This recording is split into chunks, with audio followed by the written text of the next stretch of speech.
अस्सलामुअलैकुम वरहमतुल्लाहि वबरकातुहू। नाज़रीन, इस्तक़बाल है फ़िक्र ख़बर स्टूडियो में। मैं रिज़वान अहमद नदवी मुल्की और आलमी अहम और ख़ास ख़बरों के साथ। नाज़रीन, बढ़ते ख़बरों की तफ़सीलात की तरफ। ऐसा महसूस हो रहा है कि अब पाकिस्तान के वज़ीर-ए-आज़म इमरान ख़ान की कुर्सी उनके हाथ से निकलने वाली है।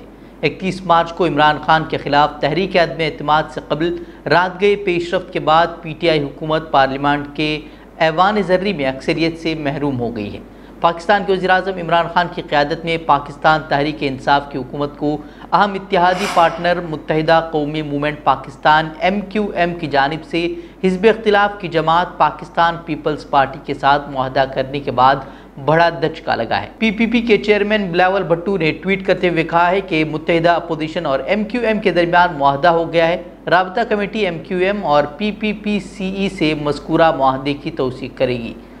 वहीं एक और आखिरी दाव इमरान ख़ान खेलने की तैयारी में है। उन्होंने इल्ज़ाम लगाया है कि कुछ लोग गैर मुल्की फ़ंड्स की मदद से उनकी हुकूमत गिराने की कोशिश कर रहे हैं। इमरान ख़ान ने ऐलान किया है कि वो मुबैना धमकी आमेज़ ख़त सीनियर सहाफ़ियों और इत्तेहादियों को दिखाएंगे। उन्होंने अपील की है कि लोग फ़ैसला करते हुए ज़रूर सोचें कि कहीं आप पाकिस्तान के ख़िलाफ़ साजिश का हिस्सा तो नहीं बन रहे। अगर इमरान ख़ान का ये दाव कामयाब हो जाता है तो इस बात की उम्मीद ज़ाहिर की जा रही है कि इमरान ख़ान अपनी कुर्सी बचाने में कामयाब हो सकते हैं। इस मुल्क में पेट्रोल और डीज़ल की कीमतों में इजाफे का सिलसिला लगातार जारी है। तेल कंपनियों ने आज भी पेट्रोल और डीज़ल की कीमतों में 80 पैसे फ़ी लीटर का इजाफा कर दिया है, जिसके बाद अब पेट्रोल 101 रुपये फ़ी लीटर से तजावुज़ कर गया है। मुल्क भर में महंगे पेट्रोल से लोग परेशान हैं और तकरीबन तमाम रियासतों में पेट्रोल 100 रुपये फ़ी लीटर से ज़्यादा कीमत पर फ़रोख्त हो रहा है। पेट्रोल और डीज़ल की कीमतों में गुज़िश्ता 9 दिनों के दौरान 8 मरतबा इजाफा हो चुका है। अब तक दाम 5 रुपये 60 पैसे फ़ी लीटर बढ़ाए जा चुके हैं। माहिरीन का अंदाज़ा है कि कीमतों में इजाफे का सिलसिला अभी रुकने वाला नहीं है। वहीं कांग्रेस ने ईंधन की कीमतों में लगातार हो रही इजाफे को लेकर मरकज़ पर तनकीद की है और इसे मोदी हुकूमत की जानिब से की जा रही जबरन वसूली करार दिया। पार्टी के जनरल सेक्रेटरी रणदीप सुरजेवाला ने ट्विटर पर कहा कि मोदी हुकूमत की तरफ से आम आदमी के बजट पर रोज़ाना हमला, रोज़ जबरन वसूली, रोज़ाना इस्तेहसाल जारी है। वही ट्विटर पर भी इसको लेकर काफ़ी हंगामा मचा हुआ है। लोग इस पर शदीद तनकीदें कर रहे हैं और हुकूमत के जो BJP रहनुमा हैं उनके पुराने ट्वीट को लेकर ही उन्हें ट्रोल किया जा रहा है और उनसे पूछा जा रहा है कि जो लोग एहतजाज कर रहे थे, जो लोग बड़ी बड़ी बातें कर रहे थे, जो लोग पेट्रोल डीज़ल की कीमतों में इजाफे को मुल्क मुखालिफ और अवाम मुखालिफ करार दे रहे थे, वो अब क्या कर रहे हैं। मुल्क के मशहूर सहाफ़ी राना अय्यूब को मुंबई के हवाई अड्डे पर लंदन के लिए परवाज़ करने से कबल रोक दिया गया है, क्योंकि उन पर मुबैना तौर पर मनी लॉन्ड्रिंग का इल्ज़ाम आयद किया गया है, जिसकी तहक़ीक़ात एनफोर्समेंट डायरेक्टरेट कर रही है। ED के मुताबिक राना अय्यूब की जानिब से कोरोना रिलीफ के लिए अतियात जमा करते हुए गैर मुल्की फ़ंडिंग के क़वानीन की मुबैना खिलाफ वर्जी के सिलसिले में तहक़ीक़ात की जा रही हैं। हुक्काम ने बताया कि सहाफ़ी लंदन जाने वाली फ़्लाइट में सवार होने के लिए मुंबई इंटरनेशनल एयरपोर्ट पहुंची थी, लेकिन इमिग्रेशन हुक्काम ने उन्हें रोक दिया। इसके फ़ौरन बाद ED की टीम ने एयरपोर्ट पर ही राना अय्यूब से पूछगछ की और उन्हें तहक़ीक़ात में शामिल होने को कहा। हुक्काम का कहना है कि अय्यूब ने नोटिस की तामील नहीं की और एजेंसी नहीं चाहती कि वो मुल्क से बाहर जाएं, क्योंकि इससे तफ्तीश में ताख़ीर हो सकती है और बाद अदालत में चार्जशीट दाखिल हो सकती है।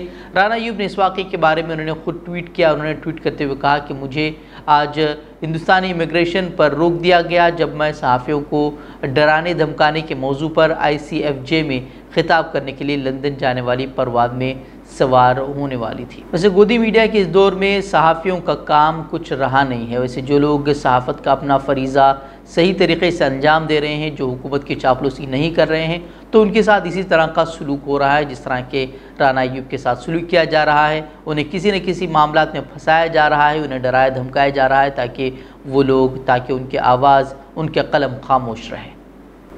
वैसे गोदी मीडिया के इस दौर में सहाफ़ियों का काम कुछ रहा नहीं है। वैसे जो लोग सहाफ़त का अपना फ़रीज़ा सही तरीके से अंजाम दे रहे हैं, जो हुकूमत की चापलूसी नहीं कर रहे हैं, तो उनके साथ इसी तरह का सलूक हो रहा है जिस तरह के राना अय्यूब के साथ सलूक किया जा रहा है। उन्हें किसी न किसी मामलात में फंसाया जा रहा है, उन्हें डराया धमकाया जा रहा है ताकि उनकी आवाज़, उनके कलम खामोश रहे।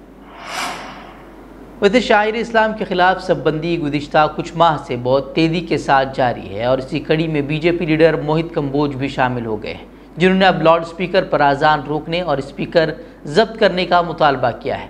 बीजेपी लीडर ने मुंबई पुलिस कमिश्नर को ट्वीट करते हुए लाउड स्पीकर पर अजान को गैर कानूनी करार दिया है और तमाम मसाजिद से लाउड स्पीकर हटाने की अपील की है। उन्होंने कहा कि वो अजान के खिलाफ नहीं है लेकिन लाउड स्पीकर के खिलाफ है। कर्नाटक में हिजाब का तनाज़ा जारी है। इसी दौरान SSLC इम्तहानात भी शुरू हो चुके हैं। तो इसी दौरान एक मुद्दा उठा था कि बाहिजाब तालिबात को इजाज़त दी जाए या नहीं। वहीं कई मकामात से खबरें भी सामने आई थी कि उन्हें इजाज़त नहीं दी गई, उन्हें हिजाब उतार कर जाना पड़ा। तो कई तालिबात ने हिजाब के बग़ैर इम्तहानात देने से इनकार किया। तो कई मकामात ऐसे भी थे जहाँ हिजाब के साथ तलबा ने इम्तहानात दिए हैं।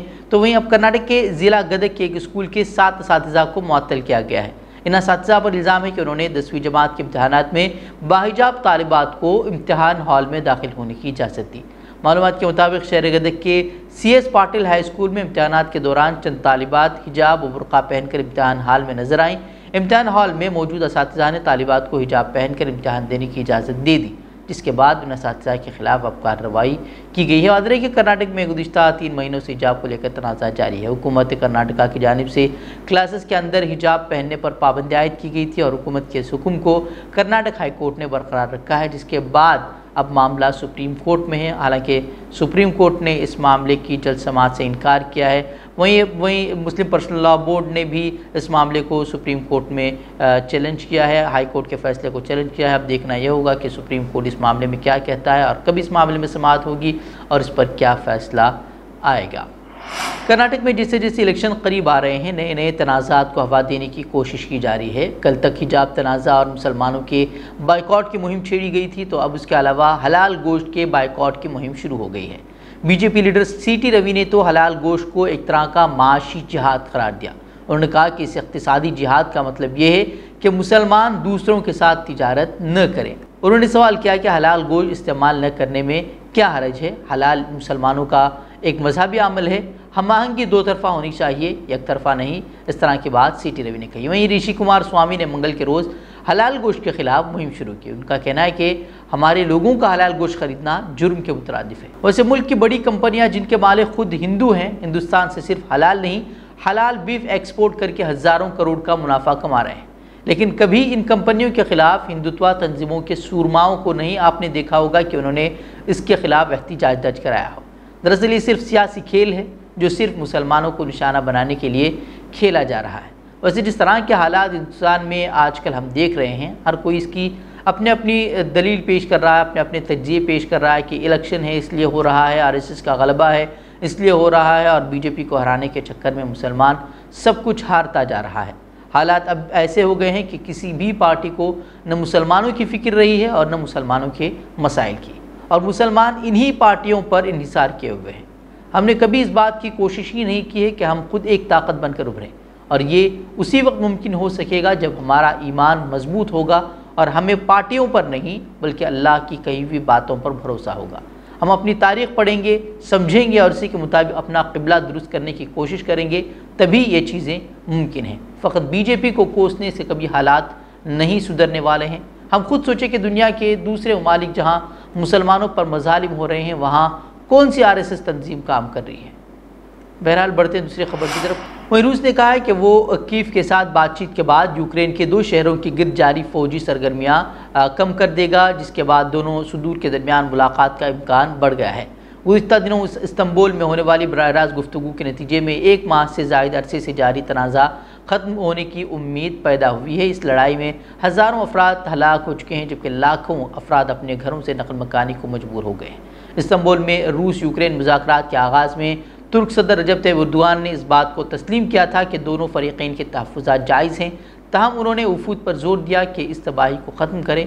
वहीं यूक्रेन नुमाइंदे ने कहा कि यूक्रेन के सदर व्लादिमीर ज़ेलेंस्की और रूसी सदर व्लादिमीर पुतिन के दरमियान मुलाकात के लिए काफ़ी शराइत मौजूद हैं। उन्होंने सिक्योरिटी की ज़मानत के लिए एक बैनुल-अक़वामी तरीक़ेकार का भी मुतालबा किया, जहाँ ज़ामिन ममालिक नेटो के आर्टिकल नंबर 5 के मुताबिक या उससे भी ज़्यादा मजबूती से काम करेंगे। वहीं रूस के डिप्टी वज़ीर दिफा ने कहा कि यूक्रेन की गैर जानिबदारी और गैर जौहरी हैसियत से मुताल्लिक़ बातचीत में पेशरफ्त हुई है। उन्होंने कहा कि मुज़ाकरात के दौरान दारुल हुकूमत कीव और दूसरे शहर के इर्द गिर्द फ़ौजी सरगर्मियों को कई गुना कम करने का भी फैसला किया गया है। अलावज़ी मुज़ाकराती वफ़द के सरबराह व्लादिमीर मेडिंस्की ने कहा कि मानखेज़ बातचीत हुई है, जिसके बाद अब इम्कान जाहिर किया जा रहा है कि रूस और यूक्रेन के दरमियान जंग का कोई जल्द से जल्द हल निकल आएगा।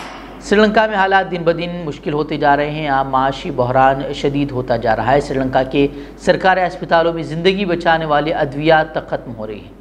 ज़रूरी अशिया दरामद करने के लिए दरकार डॉलर की कमी की वजह से मुल्क एक संगीन माशी बहरान से दो चार है। रिपोर्ट के मुताबिक वस्ती सूबे में 24 लाख अफराद को सेहत से मुताल्लिक़ खिदमात फराहम करने वाले टीचिंग अस्पताल का कहना है कि बेहोश करने वाली और ऑपरेशन के लिए ज़रूरी अद्वियात की कमी के सबब उन्होंने मामूल की तमाम सर्जरीज मुअत्तल कर दी हैं। एक बड़ी हेल्थ ट्रेड यूनियन का कहना है कि रियासत के हर अस्पताल को मसाइल दरपेश है, जबकि अद्वियात फराहम करने वालों को भी 6 माह से अदायगियाँ नहीं की गई हैं। वहीं कोलंबो के मरकज़ी अस्पताल के सर्जन का कहना है कि उन्हें बहुत सी अहम अद्वियात की कमी का सामना है और जिन मरीज़ों को इंसानी इंसुलिन की ज़रूरत होती है उनसे ये दवा खुद लाने के लिए कहा जा रहा है। वहीं बता दें कि श्रीलंका में शहरी खुराक, ईंधन और अद्वियात समेत तमाम तरह अशियाई ज़रूरियात के लिए घंटों काम करने को मजबूर है। डॉलर की किल्लत और मुल्क में दरामदात में कमी के बायस 1948 के बाद श्रीलंका शदीद माशी बहरान का शिकार हो गया है। नाज़रीन, आज की खबरों में इतना ही। कल फिर होगी मुलाकात मज़ीद खबरों के साथ। तब तक के लिए इजाज़त दें। अस्सलाम वालेकुम व रहमतुल्लाहि व बरकातहू।